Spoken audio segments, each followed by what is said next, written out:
قطاع غزة وحصار إسرائيلي مستمر عليهم.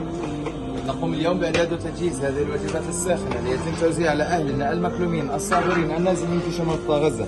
هذه الوجبات بتبرع سخي وكريم من مؤسسة السالك فاونديشن انترناشونال. نسأل الله أن يجزيهم عنا خير الجزاء وأن يجعل هذا العمل في ميزان حسناتهم.